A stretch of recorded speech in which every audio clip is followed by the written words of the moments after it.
जय हिंद दोस्तों, मैं रविकांत सिंह फिर से लेकर आया हूं पेपर सॉल्यूशन इंजीनियरिंग मैकेनिक्स का अगला भाग। और हम लोग का आज का जो क्लास रहेगा वो सिंपल सा मशीन पर आधारित रहेगा और मशीन से न्यूमेरिकल पेपर में आए गए जो क्वेश्चन हैं हम लोग उसी को डिस्कस करेंगे। ये हमारे पास पिछले साल के कुछ पेपर हैं और इसी से हम लोग सॉल्व करेंगे। लेकिन इसके पहले हमने ये डिसाइड किया कि फर्स्ट ऑफ ऑल आप लोग को मशीन से रिलेटेड जो भी क्वेश्चन हम लोग लगाएंगे उनसे छोटे छोटे जो न्यूमेरिकल बनता है उसको पहले डिस्कस कर लेते हैं, फिर उसी पर न्यूमेरिकल आपका जो आएगा हम लोग फिर सॉल्यूशन इस पेपर का कर लेते हैं। तो देखिए पहला जो पेपर जैसे है इसमें आने का मीन्स 2 मार्क्स का भी कुछ क्वेश्चन आते हैं और कुछ आपका 5 मार्क्स में दिया गया है। तो ओवरऑल 2 मार्क्स वाला भी क्वेश्चन हम लोग इसी छोटे छोटे टॉपिक से जो डिस्कस करेंगे एक तरीके से आपका रिकॉल भी हो जाएगा, मींस आपका एक रिवीजन हो जाएगा। तो चलिए हम लोग पहले देख लेते हैं मशीन का जो टॉपिक है सिंपल सा हम लोग मशीन से रिलेटेड देखेंगे मशीन, और इसको बहुत ही स्पीड में हम लोग सिर्फ और सिर्फ फार्मूला डिस्कस करेंगे। इसमें पहला जो टर्म हम लोग फार्मूला के लिए डिस्कस करेंगे उसमें पहला आता है मैकेनिकल एडवांटेज। यांत्रिक लाभ क्या होता है? यांत्रिक यांत्रिक लाभ इंग्लिश में मैकेनिकल एडवांटेज। मैकेनिकल एडवांटेज जो होता है यांत्रिक लाभ, पहला फार्मूला जो होता है और इसको हम लोग लिखते हैं मैकेनिकल एडवांटेज और इसको बोलते हैं लोड लिफ्टेड इफर्ट अप्लाइड। मतलब उठाया गया भार लगाया गया प्रयास के अनुपात को मैकेनिकल एडवांटेज कहते हैं। It is defined as the ratio of load lifted to the effort applied. मतलब उठाया गया भार तथा लगाया गया जो प्रयास के अनुपात को मैकेनिकल एडवांटेज कहते हैं। यदि 2 मार्क्स में आता है तो उसका डेफिनेशन लिखेंगे और साथ में ये वाला आप फार्मूला लिख देंगे। क्योंकि हम लोग न्यूमेरिकल पोर्शन डिस्कस कर रहे हैं इसलिए जो बोल रहे हैं उसको लिखवाएंगे नहीं, बस आप रिकॉल कर लेंगे। दूसरा आता है वेगानुपात। वेगानुपात इसको इंग्लिश में वेलोसिटी रेशियो कहते हैं। वेलोसिटी रेशियो क्या बोलते हैं? Velocity ratio is equal to effort द्वारा चली गई दूरी, मतलब प्रयास द्वारा चली गई दूरी मींस पी द्वारा चली गई दूरी ये फार्मूला होता है अपान भार द्वारा चली गई दूरी, W द्वारा चली गई दूरी, ये याद रखेंगे। तो आता है यांत्रिक लाभ, हो गया वेगानुपात। यांत्रिक इसको मैकेनिकल एफिशिएंसी या बोलते हैं मैकेनिकल एफिशिएंसी मींस यांत्रिक दक्षता जिसको बोलते हैं यांत्रिक दक्षता। यांत्रिक दक्षता जो होता है इसको बोलते हैं मैकेनिकल एफिशिएंसी। ध्यान देंगे अभी हम पेपर पढ़ेंगे तो आपको ये क्वेश्चन में पूरा पूछा गया है मींस टोटल। यांत्रिक दक्षता क्या होता है? कहेंगे मैकेनिकल एडवांटेज तथा वेलोसिटी रेशियो के अनुपात को मैकेनिकल एफिशिएंसी कहते हैं। मतलब हम कभी भी फार्मूला अप्लाई करेंगे तो मैकेनिकल एफिशिएंसी का जो होगा वो सीधा सीधा mechanical advantage upon velocity ratio हम लोग रख लेंगे। जो फार्मूला जब भी लगाया जाएगा मीन जब भी हम क्वेश्चन करेंगे और आपको दिया रहेगा efficiency mechanical efficiency 60%, mechanical efficiency 80%, तो तुरंत हम लोग क्या कर देंगे इसकी वैल्यू ma अपॉन va बराबर 80% आदि रख सकते हैं।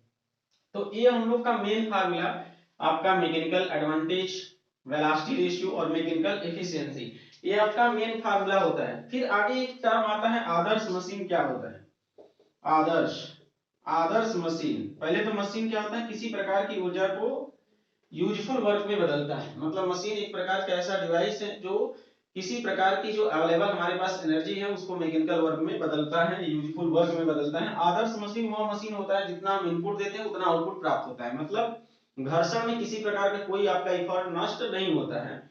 लेकिन ऐसा कोई मशीन नहीं है जो पूर्ण रूप से आदर्श हो कि आप जितना इनपुट देते हैं और आउटपुट उतना प्राप्त होता है। मतलब यदि किसी ऐसा मशीन जिसमें प्रयास जो फ्रिक्शन इफर्ट लॉस न हो, मीन जितना हम इफर्ट दें उतना ही हमारा लोड लिफ्ट कर जाए, मींस ओवरऑल बोल सकते हैं इनपुट और आउटपुट जो हमारा बराबर हो जाए तो उसको आदर्श मशीन कहते हैं। ठीक है ना? और एक होता है वास्तविक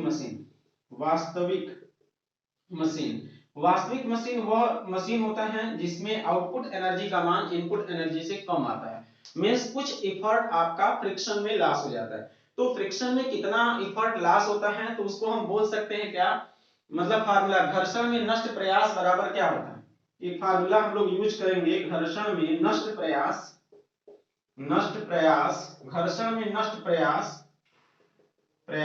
बराबर वास्तविक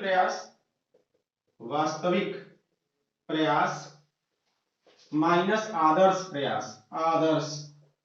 प्रयास। ध्यान देंगे हम लोग बोलेंगे, यानी कि ये दो बार लिखा गया है, घर्षण में नष्ट प्रयास बराबर वास्तविक प्रयास माइनस आदर्श प्रयास।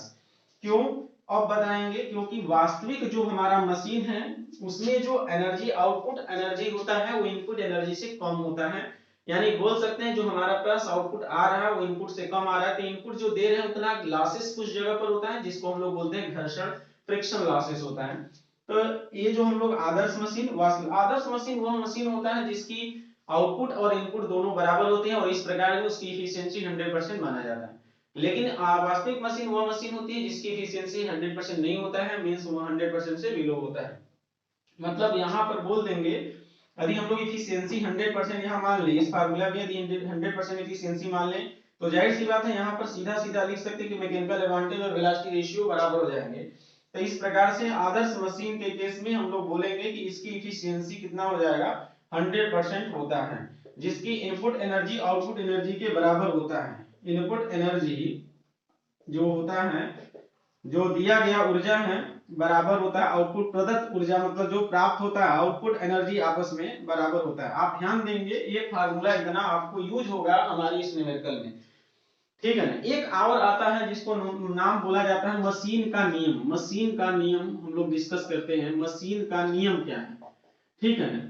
तो कहा जाता है कि प्रयास तथा भार, लगाया गया उठाया गया भार तथा लगाया गया प्रयास के बीच जो संबंध होता है, relation, it is the relation between the load lifted and the effort applied, that is known as the law of the machine. यानी कि बोल सकते हैं P बराबर क्या होता है, कहेंगे mw प्लस c।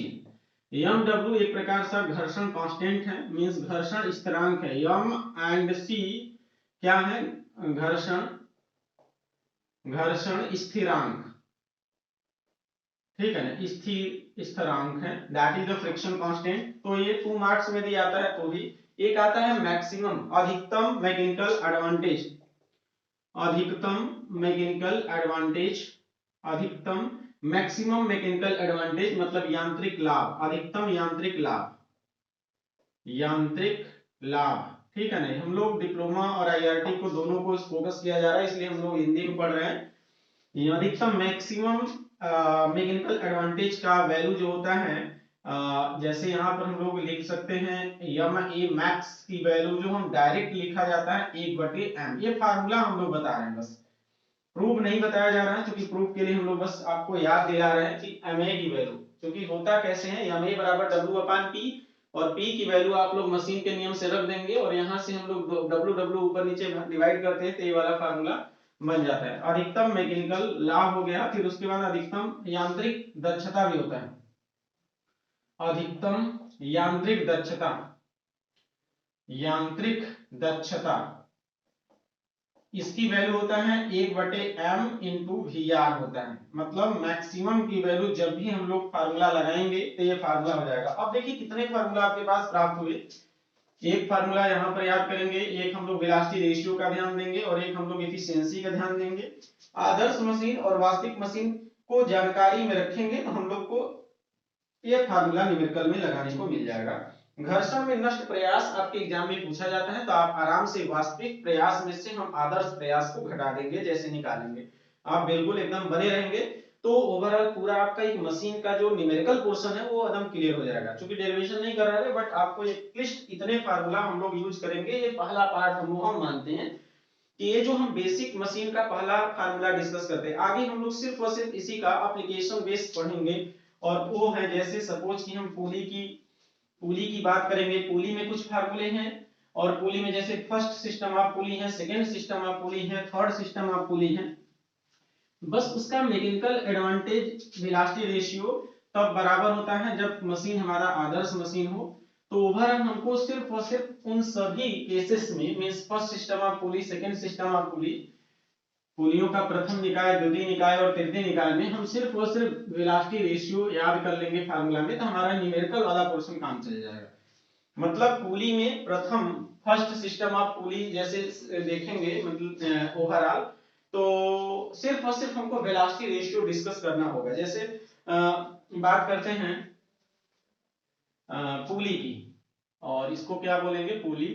पुली की बात करते हैं तो प्रथम first system of pulley English में लिख देते हैं, first system of pulley, first system of pulley ना। फर्स्ट सिस्टम ऑफ पुली का जो वेलोसिटी रेशियो है, यदि हम लोग पुली के खुद का वेट को नगण्य मान लिया जाए तो जो वेलोसिटी रेशियो होता है वो 2 के पावर n होता है, जहां n जो होगा ना, ये सिंपल सा बोलेंगे कि n जहां है नंबर ऑफ चल घिरनियों की संख्या है, चल नंबर ऑफ मूवेबल पुली, मतलब n क्या है, नंबर ऑफ मूवेबल पुली, ठीक है ना, नंबर ऑफ मूवेबल पुली, ये हम लोग नंबर ऑफ मूवेबल पुली। तो जब भी हम लोग यदि आदर्श मशीन है, तो यदि आइडियल हम लोग बात करते हैं तो मैकेनिकल एडवांटेज बराबर वेलोसिटी रेशियो बराबर 2 के पावर n हम लोग बोल सकते हैं। तो ये हम लोग first system of pulley discuss कर लें।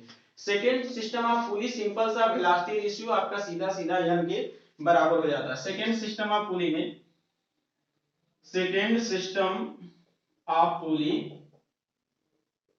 पुली में जो हमारे पास वेलोसिटी रेशियो होता है, यदि हम हर पुली को नगण्य मान लिया जाए तो सीधा सीधा n हो जाता है।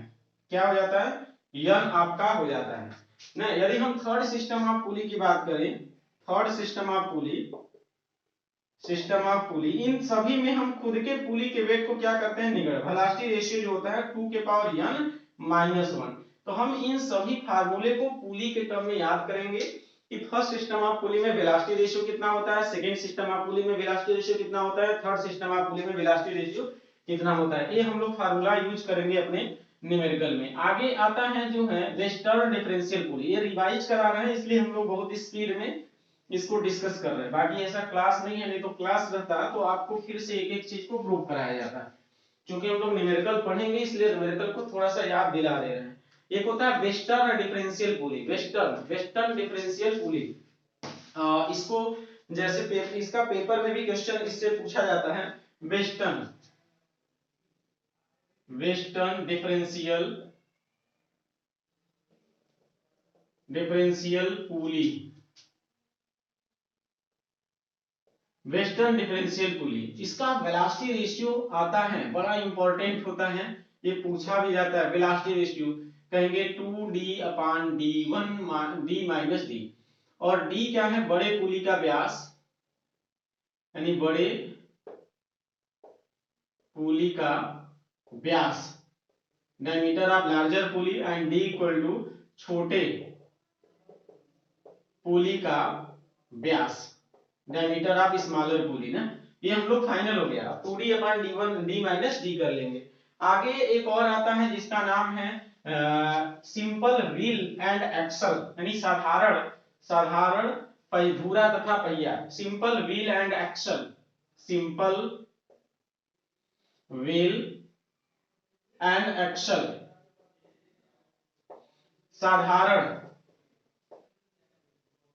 साधारण धुरे तथा पहिया। इसका हम लोग वेलोसिटी रेशियो डिस्कस करते हैं, तो आप निकाले होंगे कि इसकी वेलोसिटी रेशियो जो होता है, वेलोसिटी रेशियो का फार्मूला आप जानते हैं, इफर्ट द्वारा जो चली गई दूरी होता है और लोड द्वारा चली गई दूरी। ये सिंपल सा आपका होता है कैपिटल डी और अपॉन स्मॉल डी। ये हम लोग अब कहते हैं डिफरेंशियल व्हील एंड एक्सल, इसको हम हिंदी में बोलते हैं व्यासांतरी नहीं, इसको भी बोलते हैं वेस्टर्न डिफरेंशियल, यानी वेस्टर्न व्यासांतरी पुली बोलते हैं, व्यासांतरी धुरे तथा पहिया ना। डिफरेंशियल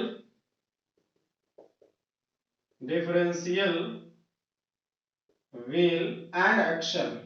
अब इसमें वही सिद्धांत लागू होगा जो इसमें वेलोसिटी रेशियो आपको लगेगा तो याद होगा 2d/d1 माइनस d2। 2D मतलब एक प्रकार से बड़े हम लोग क्या है पहिए का व्हील का डायमीटर, D क्या है diameter of wheel, diameter of wheel मतलब पहिए का व्यास, क्या होता है पहिए का व्यास, ठीक है। G1 क्या है बड़े धुरे का व्यास, डायमीटर ऑफ लार्जर एक्सल, बड़े धुरे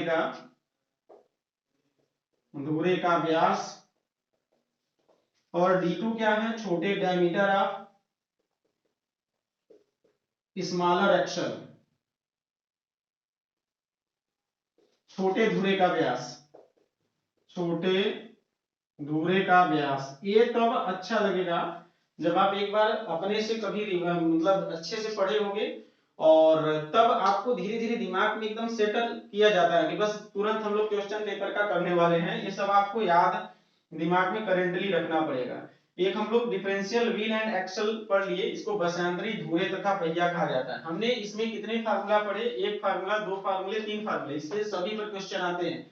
एक होता है स्क्रू जैक के पहले भी होता है वार्म एंड वार्म व्हील। देखिए वार्म एंड वार्म व्हील यही बता देते हैं, वार्म एंड वार्म व्हील, ठीक है ना, वार्म एंड वार्म व्हील ना, वार्म तथा वार्म पहिया, वार्म तथा वार्म व्हील होता है और इसका जो वेलोसिटी रेशियो होता है वो कैपिटल RT अपान R होता है, ठीक है ना, कैपिटल RT अपान R होता है। ये होता है R हत्थे की लंबाई होता है, कैपिटल R क्या होता है हत्थे की लंबाई, आप फार्मूला यदि पढ़े होंगे तो, और स्मॉल R जो होता है ड्रम का डायमीटर बोल सकते हैं, डायमीटर ऑफ ड्रम की डायमीटर की व्यास, ठीक है ना। और ये आपका नंबर ऑफ टीथ बोल सकते हैं, वार्म एंड वार्म व्हील।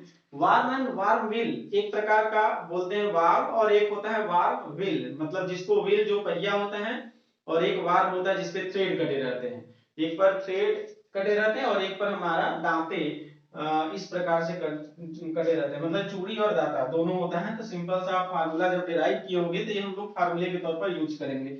मतलब वार्म एंड वार्म व्हील कहा गया तो वेलोसिटी रेशियो RT अपन R रख करके हम लोग अपना काम चला लेंगे, न्यूमेरिकल वाला फाइनल हो जाएगा।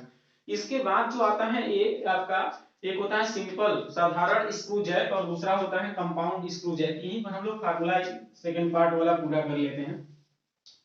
साधारण साधारण स्क्रू जैक, साधारण screw jack, simple screw jack, ध्यान देंगे सिंपल स्क्रू जैक। तो सिंपल स्क्रू जैक जो होता है वो आपका वेलोसिटी रेशियो कितना होता है, कहेंगे 2 पाई R। R क्या है हत्थे की लंबाई बराबर अपान P, P क्या है पिच है, R क्या है हैंडल की लंबाई, हैंडल की लेंथ ऑफ हैंडल, हैंडल की लंबाई, ठीक है ना, दिया रहता है। P क्या है पिच, दो चूड़ियों के बीच की दूरी पिच, ठीक है ना। अब हम लोग का फाइनल एक होता है साधारण हो गया, फिर डिफरेंशियल होता है व्यासांतरी, screw jack, differential screw jack. Differential screw jack में वेलोसिटी रेशियो जो होता है वो 2 पाई R तो ऐसे रहेगा, यहां पर PA माइनस PB हो जाएगा। अब हम लोग फार्मूला लगाएंगे, R एकदम वही रहेगा, PA आपका होता है बड़े स्क्रू पर चूड़ी पिच की संख्या, और PB क्या है छोटे स्क्रू पर पिच नंबर ऑफ पिच, मतलब दो प्रकार के वहां पर हम लोग का लगा रहेगा स्क्रू, और एक पर आपका PA दूसरे पर आपका PB, दोनों को घटा करके 2 पाई R में से दोनों को हम लोग डिवाइड कर देंगे तो आपका आंसर जो वेलोसिटी रेशियो आ जाएगा। तो ओवरऑल इतने फार्मूला से ये पेपर जो हमारे पास है वो आराम से क्वेश्चन कर सकते हैं, और इसका हम लोग एक एक को देखेंगे तुरंत में ही। ये तो बस याद कर लिए होंगे, बहुत सारे लोग इसको नोट भी कर लिए होंगे, क्योंकि नोट कर देंगे तो बहुत आपका बेहतर इसलिए माना जाता है क्योंकि आपका दिमाग एक बार फिर से लिखने में रिकॉल कर लेता है, तो भूलने की चांसेस कम हो जाता है। इसलिए फार्मूले को जितनी बार आप लिख लिख करके तैयार करेंगे उतना ही आपको याद हमेशा रहेगा।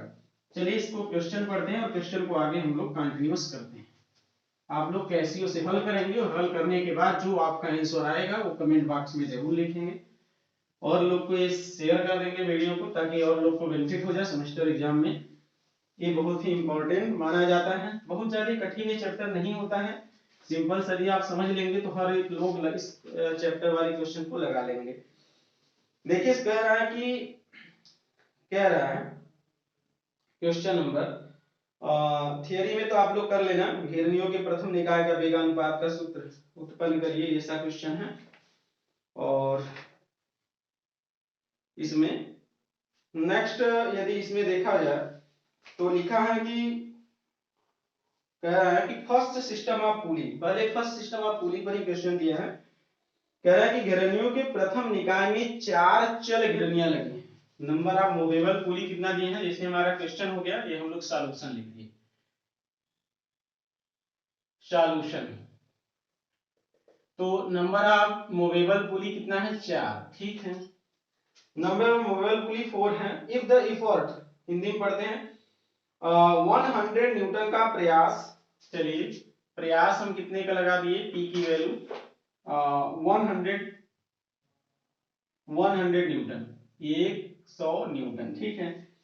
100 न्यूटन और 1.36 किलो न्यूटन भार उठाता है, मतलब W बराबर जो दिया है 1.36 किलो न्यूटन दिया है, और इसको 1000 से मल्टीप्लाई कर देंगे तो 1360 न्यूटन आपका लोड उठा रहा है, इतना लोड लगा करके। एक प्रथम प्रकार का फर्स्ट सिस्टम ऑफ पुली में मैटर दिया है। तो कह रहा है मशीन का यांत्रिक लाभ ज्ञात करिए। तो पहला तो हम लोग स्टेप फर्स्ट जो है गिवन डेटा लिख लिए हैं, गिवन डेटा, ये फाइनल हो गया। एक क्वेश्चन ऐसे लगा देते हैं। स्टेप सेकंड में हम लोग क्या करेंगे, जो दूसरा पूछा है, जैसे इसमें पूछा है पहला यांत्रिक लाभ, वेगानुपात, दक्षता और घर्षण विनष्ट प्रयास ज्ञात करिए। तो पहला यांत्रिक लाभ दिया है, तो हम लोग यहाँ डालेंगे कि यह मैकेनिकल एडवांटेज। देखिए ऐसे ही लगाएंगे, आपका राइटिंग और बेहतर होगा और अच्छा प्रदर्शित करेंगे। मैकेनिकल एडवांटेज कहेंगे सिंस मैकेनिकल एडवांटेज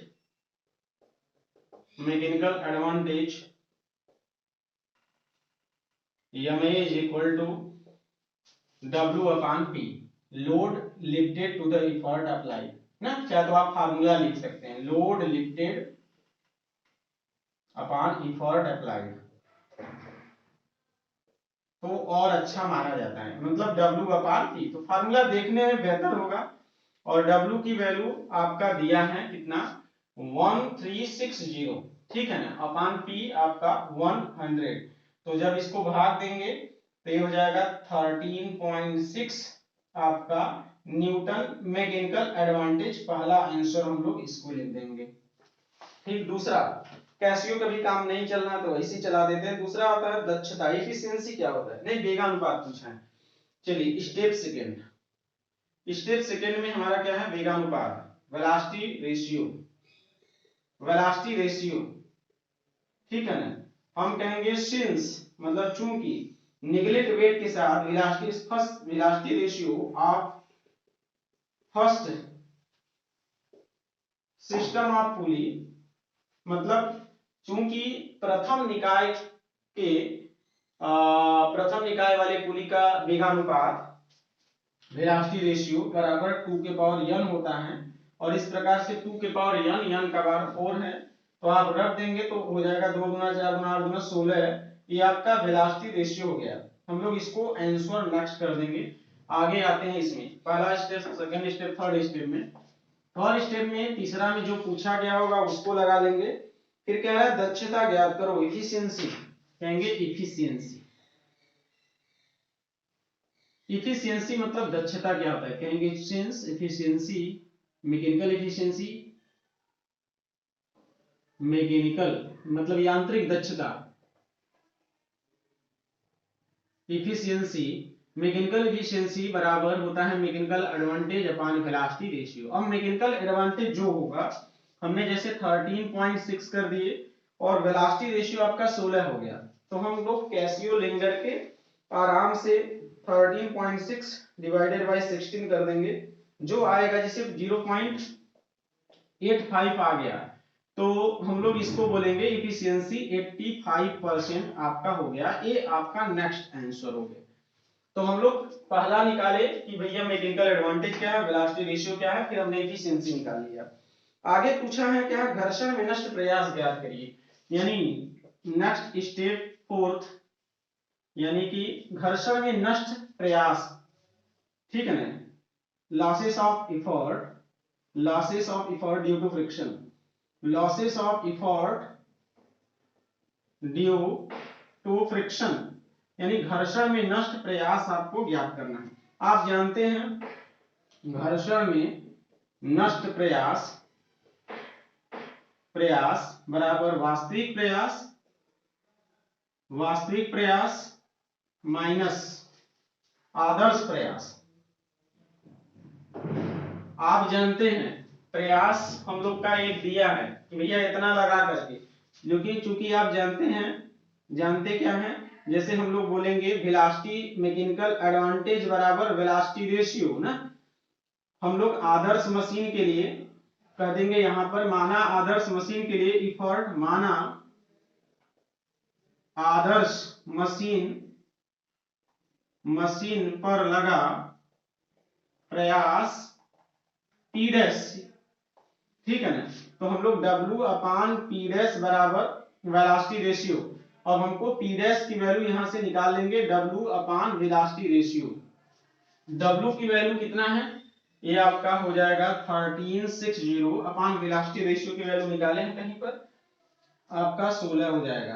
तो आप इसमें डिवाइड कर देंगे जितना आएगा, जैसे 1360 डिवाइडेड बाई 16, जैसे 85 आ गया, कितना आया 85, तो P1 का मान 85 आ गया, और हमारे पास कितना है 100।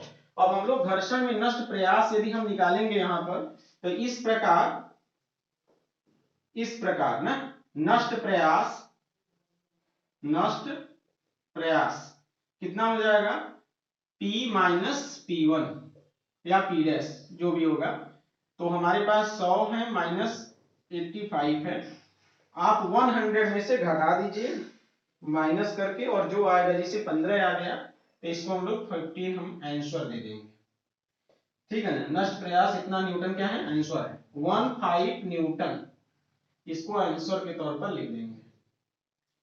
तो हमारे पास ये न्यूमेरिकल आ गया है, ऐसा क्वेश्चन।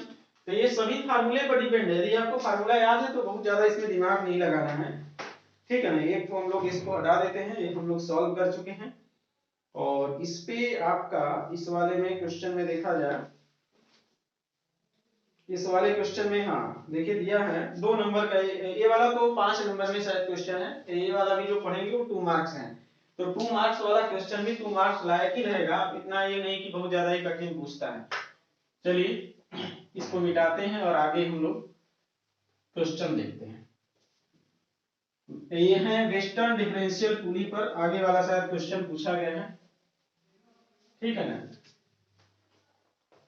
आप और लोग को शेयर कर लेंगे, यदि सब्सक्राइब नहीं किए हैं तो जरूर कर लेंगे, क्योंकि आने वाले टाइम में हम लोग लाइव क्लासेस अटेंड करने वाले हैं, और एकदम बेहतर तरीके से नोट्स बनवाते हुए, किसी प्रकार का अदर मटेरियल की आवश्यकता नहीं पड़ेगा। नेक्स्ट देखा जाए क्वेश्चन, तो कह रहा था डिफरेंस कह रहा है कि किसी व्यासांतरी घिरनी में, कह रहा diameter of wheel of the differential pulley of 20 centimetre 16 centimetre, find the velocity ratio. कह रहा किसी व्यासांतरी घिरनी में पहिए के व्यास क्रमशः 20 सेंटीमीटर तथा 16 सेंटीमीटर हैं, वेगानुपात ज्ञात करिए। तो चलिए पहले हम लोग लिख देते हैं सॉल्यूशन, सॉल्यूशन के बाद इसमें जो गिवन दिया है उसको हम लिख लेते हैं। गिवन क्या है, कह व्यासांतरी घिरनी में पहिए का व्यास, यानी बड़े पहिए का व्यास, बड़े पहिए का व्यास, पहिए का व्यास कितना है, बड़े पहिए का व्यास D बराबर कितना है 20 सेंटीमीटर, और छोटे वाले का 16 सेंटीमीटर, छोटे पहिए का व्यास स्मॉल d बराबर 16 सेंटीमीटर। ठीक है, तो करा वेगानुपात वेलोसिटी रेशियो ज्ञात करें, तो कहेंगे चूंकि व्यासांतरी व्यासांतरी ठीक है ना, व्यासांतरी घिरनी घिरनी का वेगानुपात, ठीक है ना, कहेंगे since velocity ratio of the differential pulley, यानी कि सॉरी वेस्टर्न डिफरेंशियल पुली, ठीक है ना, वेस्टर्न डिफरेंशियल पुली या यहाँ पर दिया है किसी व्यासांतरी घिरनी, the diameter of wheel of the differential pulley इतना इतना है, फाइंड द वेलोसिटी रेशियो। ठीक है, कोई दिक्कत नहीं है, इसलिए हम लोग व्यासांतरी घिरनी का वेगानुपात वेलोसिटी रेशियो बराबर क्या जानते हैं, कहेंगे 2d upon capital D minus small d। ठीक, इसमें एक्सल वाला मैटर नहीं है, सिर्फ हमारे पास दोनों घिरनी वाला मैटर है, तो इसलिए हम लोग यही फार्मूला अप्लाई करेंगे। 2 कैपिटल D की वैल्यू है 20 और इसमें हम 20 में से 16 को घटा देंगे, ये हो जाएगा 2 इंटू 20 और ये हो जाएगा 4, तो ये कितना हो जाएगा 2 और ये हो जाएगा 10। फिर भी अपने से आप हल कर लेंगे, जो भी आंसर आएगा यही हम लोग का आंसर हो जाएगा। ठीक है ना, वेलोसिटी रेशियो इसका कितना हो जाएगा 10 हो जाएगा। तो ये वाला भी क्वेश्चन एग्जाम में आया है, यदि ये फार्मूला नहीं याद रहता तो आप इस क्वेश्चन को नहीं लगा पाते। ठीक है, इस वाले को हटा देते हैं। आगे तो इसमें थियरी में देखो पूछा है, ये सब भी क्वेश्चन पूछते हैं कि आइडियल मशीन क्या है ना, आदर्श मशीन क्या है, ऐसा क्वेश्चन भी पूछा होता है। नेक्स्ट एक अलग प्रकार का क्वेश्चन है प्रूव करने वाला। प्रूव करने वाला भी कि फर्स्ट सिस्टम आप पुली को प्रूव करिए, वेलोसिटी रेशियो निकालिए जब पुली वेटलेस हो और जब पुली का वेट भी दिया हो ना, इसको आप लोग किए भी होंगे।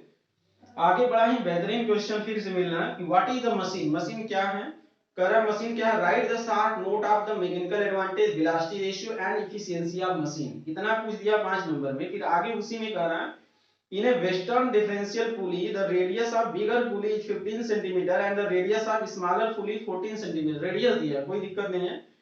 if the lift of the load is 6000 newton by the effort is 400 newton, मतलब लोड भी दिया है effort भी दिया है। determine the efficiency of the machine, कह रहा है एक वेस्टर्न डिफरेंशियल गिरने के जो ब्लॉक में बड़ी पुली की त्रिज्या आपका 15 सेंटीमीटर है, छोटी पुली की त्रिज्या 14 सेंटीमीटर है, 400 न्यूटन का प्रयास 6000 न्यूटन भार उठाने को मशीन की दक्षता ज्ञात करिए।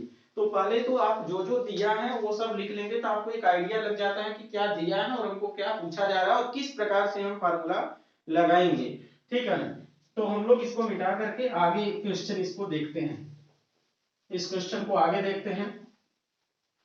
देखिए, एक बार यदि आप नहीं पढ़े हैं तो एटलीस्ट यदि फार्मूला आप किसी भी तरीके से आप याद कर लेते हैं, मान लीजिए बहुत सारे ऐसे स्टूडेंट्स होंगे जो ये चैप्टर सेमेस्टर एग्जाम में बिल्कुल या तो नहीं पढ़े होंगे, तो आप यदि फार्मूला याद है तो भी आप आराम से कर ले जाएंगे। तो देखिए कह रहा है एक वेस्टर्न डिफरेंशियल पुली के बड़ी पुली का जो डायमीटर है, त्रिज्या है, बड़ी पुली की त्रिज्या, यानी कि सॉल्यूशन में हमारा गिवन जो दिया है, सॉल्यूशन में जो गिवन दिया है उसको लिख लेंगे। ठीक है ना, इसीलिए हिंदी में लगा रहा है ताकि और लोग को इंग्लिश न दिक्कत हो रहा हो तो हिंदी में, हमको थोड़ा इंग्लिश आसान पड़ता है लेकिन कोई बात नहीं है। यदि बड़ी पुली की त्रिज्या, यानी बड़े पुली की त्रिज्या, ठीक है ना, बड़े पुली की त्रिज्या कैपिटल आर बराबर कितना दिया है 15 सेंटीमीटर, 15 सेंटीमीटर, और छोटी पुली की त्रिज्या, छोटी पुली की त्रिज्या स्मॉल आर बराबर हम लोग का दिया है, स्मॉल आर बराबर दिया है 14 सेंटीमीटर, 14 सेंटीमीटर, मात्र 14, और 400 न्यूटन का प्रयास, P बराबर 400 न्यूटन का प्रयास, एंड 6000 न्यूटन, यानी कि 6000 यानी 1 2 3 न्यूटन का लोड लग रहा है, उठाया जाए। मशीन की दक्षता ज्ञात करिए, यानी एफिशिएंसी की वैल्यू क्या है ज्ञात करना है। ठीक है ना, तो हम लोग अब क्या करते हैं, मशीन की दक्षता यहां दिखा देते हैं, मशीन की दक्षता। तो मशीन की कहेंगे चूंकि मशीन की दक्षता बराबर मैकेनिकल एडवांटेज, यांत्रिक लाभ अपान वेगानुपात, ठीक है ना। यांत्रिक लाभ अब हमको मैकेनिकल एडवांटेज अपान वेलोसिटी रेशियो होता है इफिशियंसी बराबर। अब आपको निकालना है क्या, सिंस मैकेनिकल एडवांटेज बराबर W अपान P होता है। W की वैल्यू क्या है 6000 और P की वैल्यू कितना है 400। तो पहले तो हम लोग इसको क्या करते हैं निकाल लेते हैं। जैसे इसमें हम 6000 और डिवाइडेड बाई 400 कर लेंगे, जो आएगा जैसे 15 आया हम लोग यहाँ 15 लिख लिए, ये मैकेनिकल एडवांटेज 15। वेलोसिटी रेशियो, और इसका वेलोसिटी रेशियो हम लोग क्या जानते हैं 2d upon d minus small d, लेकिन r के टर्म में भी लिखेंगे तो वही हो जाएगा 2r upon capital R minus small r। तो 2 कैपिटल R की वैल्यू कितना है 15, ये हमारा कितना है 15 माइनस 14, 15 माइनस 14, तो 15 गुना 30 और ये हो जाएगा a, ओवरऑल 30 आ गया। तो हमारे पास जो वैल्यू आया ओवर, यदि हमको इसको निकालना है एफिशिएंसी बराबर, तो मैकेनिकल एडवांटेज की वैल्यू आपका 15 आया है, 15 रख लिए, और इसकी वैल्यू 30 आया है, 30 रख लिए, और यहाँ आप दिखा दिए सिंस मैकेनिकल एडवांटेज बराबर 15 और velocity ratio is equal to आप निकाला 30 निकाला, तो इसको हम लोग 1/15 गुना 30 और ये हो जाएगा 0.50, यानी इफिशियंसी आपका 50% हो गया। ये आंसर हो जाएगा कुछ इस प्रकार से। आप एक बार कैलकुलेशन चेक करके कमेंट करिएगा कि इतना आ रहा है ना। तो ये वाला क्वेश्चन आप लगा लेंगे, क्योंकि इसमें थ्योरी वाला भी दिया है और न्यूमेरिकल, इसलिए क्वेश्चन को 10 नंबर में माना जाता है। ये वाला हटा देते हैं। आगे देखो इसी प्रकार से और क्वेश्चन है, वेस्टर्न व्यासांतरी, किसी वेस्टर्न व्यासांतरी घिरनी में छोटे पहिए की त्रिज्या बड़े पहिए की त्रिज्या का इतना भाग है ना। आगे हम लोग इसको मिटा करके करते हैं। नेक्स्ट इसी कुछ अलग प्रकार का है, देखिए इसीलिए पेपर को हटाते जा रहे हैं, कई साल के पेपर का है, और हमको लगता है कि आप इतना तैयार कर लेंगे तो इसी में से कुछ इसी से रिलेटेड क्वेश्चन भी पुटअप हो सकता है, जो आप आराम से क्वेश्चन को हल कर लेंगे। नेक्स्ट देखते हैं। देखिए कह रहा है कि वेस्टर्न व्यासांतरी, वेस्टर्न की व्यासांतरी घिरनी में छोटे पहिए की त्रिज्या, ठीक है ना, छोटे पहिए की त्रिज्या मान लेंगे हमारा r है, सॉल्यूशन यहाँ लिख देते हैं। छोटे पहिए की त्रिज्या बड़े पहिए की त्रिज्या का इतना भाग है, मींस इंग्लिश यदि पढ़ेंगे तो western differential pulley the radius of smaller pulley is 9/10 smaller pulley is 9/10 larger pulley, ये आपका दिया है, ठीक है। तो 10 किलोग्राम भार उठाने के लिए, मतलब लोड कितना है 10 केजी का, सॉरी 100 किलोग्राम भार उठाने के लिए आवश्यक बल का मान ज्ञात करिए, P की वैल्यू ज्ञात करना है, ठीक है। तो P की वैल्यू ज्ञात करना है हमको, और देखिए कैसे इसको सॉल्यूशन किया जा सकता है। फिर से देख लेंगे, कह रहा है कि वेस्टर्न डिफरेंशियल पुली का जो रेडियस है वो इतना टाइम्स बिगर पुली का है, तो इफर्ट की वैल्यू ज्ञात करो, जबकि लोड जो लिफ्ट करने वाला हो वो 100 केजी है। तो कहेंगे चूंकि वेस्टर्न ना, या western differential pulley velocity ratio is equal to, आप जानते हैं कितना होता है 2d अपान कहेंगे capital D minus small d, इसको r के टर्म में रखेंगे तो 2r upon capital R minus small r। तो हम लोग देखेंगे इसमें कि r बराबर कितना है, यदि 2r अपान r माइनस r बराबर 9/10 कैपिटल R, तो आप इसको सॉल्व करेंगे 2r अपान जैसे 10r माइनस 9r अपान 10, यहां पर हो जाएगा a, और a ऊपर चला जाएगा और 10 में से 9 हो जाएगा 1, 2 इंटू 10r अपान r, तो r तो कैंसिल आउट हो जाएगा, ओवरऑल 10 गुना 20 सिर्फ बचेगा, 20 आ गया वेलोसिटी रेशियो। वेलोसिटी रेशियो आपका 20 आ गया, ठीक है। और कह रहा है कि क्या कह रहे हैं, लोड उठाइए, कितना का लोड उठाना भी है हमको 100 किलो। यदि हमारे पास आइडियल मशीन हो, आइडियल मशीन हो, और उस केस में वेलोसिटी रेशियो यदि हम मैकेनिकल एडवांटेज के बराबर करते हैं, तो हम लोग V अपान W अपान P कर सकते हैं। वेलोसिटी रेशियो की वैल्यू 2 आया है, क्योंकि यहां से हम लोग वेलोसिटी रेशियो कितना रख सकते हैं 20, और यहाँ से P की वैल्यू आपको निकालना है W/20 और W की वैल्यू लोड दिया है 100/20। तो P की वैल्यू कितना हो जाएगा 20 पंजे 100, 0 2 पचे 10 किलो केजी वेट आपका इफर्ट की वैल्यू आ जाएगा। यही हम लोग इसको आंसर दिखा देंगे इस पेपर में। तो इस प्रकार से एक क्वेश्चन भी आप लोग का सॉल्व हो गया है, ये भी क्वेश्चन आपका सॉल्व हो गया है। ठीक है, कोई दिक्कत इसमें नहीं है। और आगे हम लोग एक स्क्रू जैक वाला भी नहीं किए हैं, एक स्क्रू जैक पर आधारित हम लोग कर सकते हैं। ये तो हम लोग का वेस्टर्न डिफरेंशियल पुली पर है। ठीक है, आप लोग इसका अपने से कैलकुलेशन करेंगे इसी मेथड से, और जो आंसर आपका आता है उसको कमेंट बॉक्स में जरूर कमेंट करेंगे ताकि हमको लगे कि आप अपने से भी क्वेश्चन कर रहे हैं। नेक्स्ट आगे बढ़ते हैं। कह रहा कि द डिफरेंशियल, कह रहा किसी व्यासांतरी स्क्रू जैक में बड़े पिच जो है, बड़ा वाला पिच, जैसे हम लोग बड़े पिच को अधिक पीए माने हैं, लेकिन इन्होंने P1 दिए हैं, दे दिया है P1 बराबर 0.44 सेंटीमीटर। ठीक है, और जो छोटे पिच हैं वो P2 दिए हैं। हम लोग फार्मूला में PA और PB माने, तो हम लोग यहाँ लिख सकते हैं PA बराबर P1 और PB बराबर P2, और इसकी वैल्यू जो दिया है 0.22 सेंटीमीटर ये दिया है। और हत्थे की जो लंबाई है, जो हमने बात कर रहा था कि R बराबर कितना है, और R बराबर दिया है 1.4 मीटर। ठीक है, R बराबर 1, इसकी जो एफिशिएंसी है वो आपका 40% दिया गया है। और भार उठाने वाला जो है वो कह रहा है कि 32, कह रहा है कि 3200 किलोग्राम वेट जो हम लोग उठाने के लिए प्रयास ज्ञात करिए। अब क्वेश्चन हम पढ़ रहे हैं, ध्यान से सुनेंगे, सब कुछ दिया है।